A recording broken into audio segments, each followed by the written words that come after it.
Պարոն վարչապետ,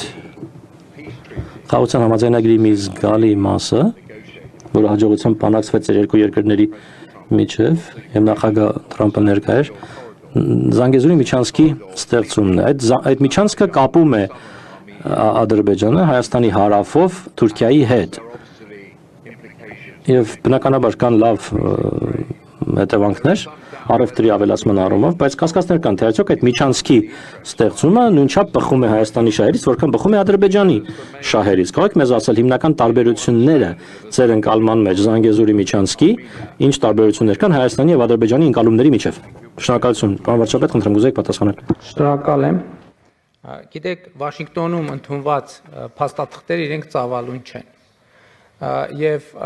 այնտեղ ընդունված փաստաթղթերը եւ հռչակագիրը ընդամենը մեկ էջ է 5 կետերով։ Եվ խաղաղության համաձայնագրի նախաստորագրված տարբերակը նույնպես ծավալուն չէ, եւ ես կխնդրեի բոլոր այն գործընկերներին, ովքեր հետաքրքրված են թեմայով կամ առավել եւս պատրաստվում են հրապարակային խոսել այդ թեմայով, բացարձակապես դժվար չի այդ մեկ էջանոց պլյուս մի քանի էջ փաստաթուղթը կարդալ։ Իսկ ինչ կիմանանք մենք այդ փաստաթուղթը ընթերցելուց։ Կիմանանք, որ ձեր նշած խոսույթը ընդհանրապես գոյություն չունի եւ բացակա է այդ փաստաթղթերում։ Տեսեք, ես էլի ուզում եմ ընդգծել, դուք օգտագործում եք Զանգեզուրի միջանցք արտահայտությունը։ Որտեղից այդ արտահայտությունը ձեզ։ Որտեղ եք կարդացել այդ արտահայտության մասին։ Նման արտահայտություն չկա, չի եղել եւ համոզված եղեք չի լինի Հայաստան-Ադրբեջան համաձայնեցված որևէ փաստաթղթում։ Եվ ես ասում եմ, ես վերջերս ՄԱԿ-ի գլխավոր ասամբլեայի 80-րդ նստաշրջանի ամբիոնից նույնպես ստիպված եղա անդրադառնալ այս խնդրին, որովհետեւ տեսեք, ես ասում եմ, որ խաղաղությունը խնամք է պահանջում։ Այդ խնամքի շատ կարևոր ատրիբուտ է լեգիտիմ բառապաշարի օգտագործումը։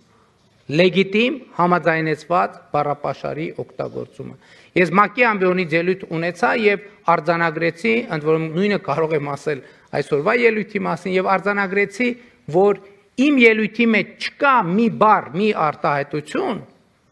որի ծագումնաբանությունը ես չեմ կարող ցույց տալ Վաշինգտոնում ընդունված փաստաթղթերից։ Հետևաբար նրանք, ովքեր օգտագործում են Զանգեզուրի միջանցք արտահայտությունը, ըստ էության եւ իմիջիալոց ես նաեւ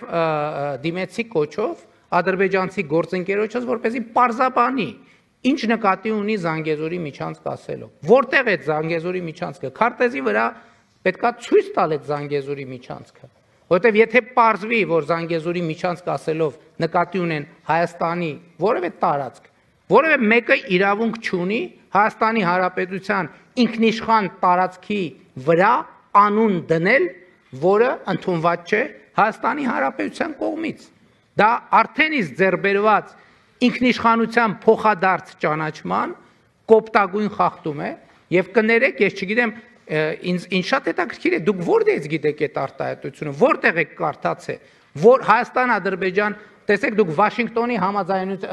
համաձայնությունների մասին եք խոսում, բայց օգտագործում եք բառապաշար, որ Վաշինգտոնի որևէ թղթի մեջ չկա, ընդհանրապես չի եղել եւ ավելին վնաս է բերում խաղաղության գործընթացին, որովհետեւ ուղիղ կերպով խախտում է պայմանավորվածությունները եւ դուրս է օգտագործվող լեգիտիմ բառապաշարից։ Վաշինգտոնում մենք պայմանավորվել ենք, որ տարածաշրջանի հաղորդուղիները կբացվեն երկրների տարածքային ամբողջականության, ինքնիշխանության, իրավազորության հիման վրա եւ փոխադարձության սկզբունքով։ Ընդ որում Հայաստանը Ադրբեջանի համար, Ադրբեջանը Հայաստանի համար այդ հաղորդուղիները պետք է բացի եւ ներքին, եւ երկկողմ, եւ միջազգային հաղորդակցությունների համար։ Սրան գումարած Հայաստանի տարածքում գործելու է թրիփ ուղի նախագիծը, Թրամփի ուղի հանուն միջազգային խաղաղության եւ բարեկեցության։ Եվ այս թղթի տակ ստորագրել է նաեւ Ադրբեջանի նախագահը։ Եվ հետևաբար իմ կոչն է եւ ակնկալիքն է, որ օգտագործվի բացառապես լեգիտիմ բառապաշար, իսկ Ադրբեջանի գործընկերներից ակնկալում եմ, որ նրանք ցույց տան, քարտեզի վրա ցույց տան, թե որտեղ նկատի ունեն, որ հատվածն են անվանում Զանգեզուրի միջանցք։ Եթե դա որևէ կերպ վերաբերվում է Հայաստանի ինքնիշխան տարածքին, կներեք, որևէ մեկը Հայաստանի Հանրապետության տարածքում անուններ որոշելու իրավունք ունի միայն Հայաստանի Հանրապետությունը։ Հակառակ գործելակերպը նշանակում է Հայաստանի ինքնիշխանության խախտում, ինչի շուրջ բարձրագույն մակարդակով հրապարակային ձեռք է բերվել պայմանավորվածություն։ Իսկ ելի եմ ասում, անուններ բառամթերք կարող է օգտագործվել Հայաստանի Հանրապետության տարածքի պարագայում միայն այնպիսի, որ սահմանված է Հայաստանի կառավարության կամ խորհրդարանի կամ համապատասխան մարմինների կողմից կամ համաձայնեցված է Հայաստանի կառավարության հետ։ Եվ հետևաբար թույլ տվեք ասել, ես խստորեն դատապարտում եմ ձեր կողմից ապա լեգիտիմ բառապաշարի օգտագործումը այս հեղինակավոր դահլիճում եւ այս հեղինակավոր ինստիտուտում։